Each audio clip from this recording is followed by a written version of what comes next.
Today's students are no longer the people that our educational system was designed to teach.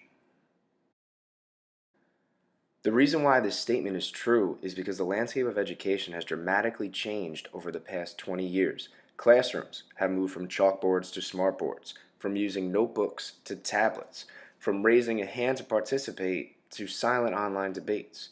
Even teachers are changing their styles, from using in-class lectures to creating web quests for students to discover content on their own while the teacher sits back and facilitates.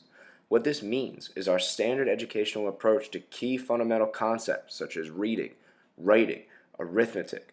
All of these need to change to adapt with the booming digital age.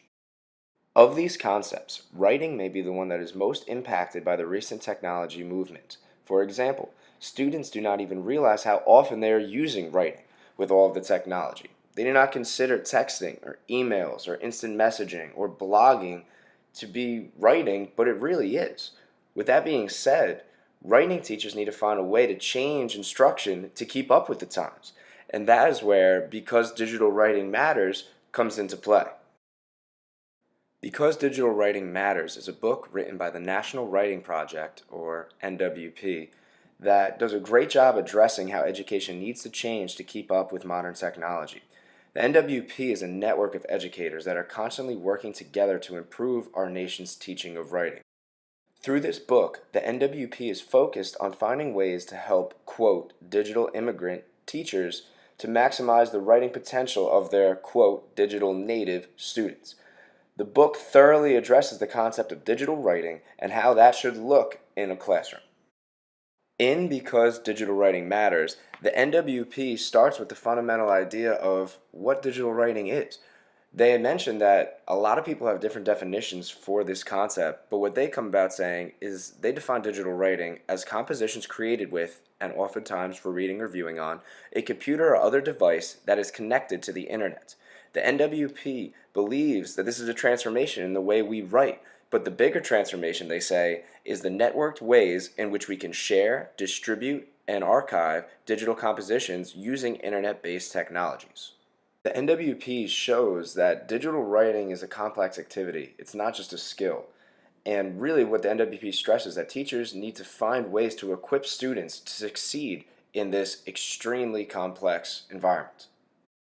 Because Digital Writing Matters is built on changing three forms of classroom activities that are proven effective for teaching writing.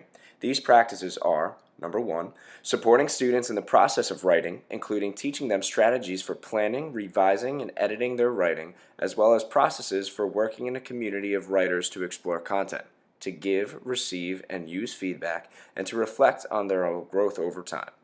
Number two, studying the craft of writing, including analyzing how texts in different media are designed and how they function across genres, purposes, and discourse communities.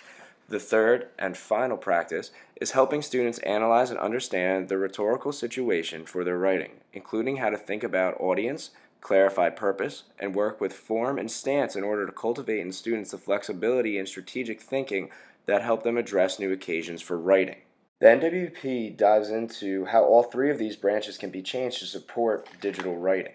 Now, I'll give you an example of one method that was used in this book to discuss one of these branches, but I'm not going to give away all the other ones. You're going to have to go through and read to figure out all of those. For practice number one, an example of an instructional change is to use wikis for literacy circles or peer editing. One teacher who uses wikis for these activities states, quote, I had to get rid of the mind frame that if students are not doing an activity on their own, they're not learning. This teacher shifted to online communities like Wiki because she saw that, quote, students can learn a little bit more from each other. They can all offer insight to a piece. They can collaborate, and they still learn the same skills. The key to this kind of activity is having the online community. Instead of only having access to one handwritten copy of someone's work, students can access the info at any time while also being able to edit it and make comments. This allows students to dive deeper into achieving an objective because of the easy collaboration and the easy access to materials. The National Writing Project goes on to discuss standards in digital writing and how to fairly assess digital writing. This is very useful because it allows an educator to accurately monitor the progress a student is making in their writing. To find out more, you will need to pick up a copy of this book. What is great about this book is it incorporates methods for implementing technology to help with digital writing throughout the text. This quote explains the National Writing Project's stance on these kinds of activities. Student experience of writing, creating, and inquiring, along with reflection on that experience, that is what helps move us beyond superficial instruction. These teachers are not just using technology because it's a hot topic in education, but they're using it because they believe that it heightens the learning experience, and that's really what it's all about when we're talk about using technology in subjects like writing, even in reading or math or anything for that matter.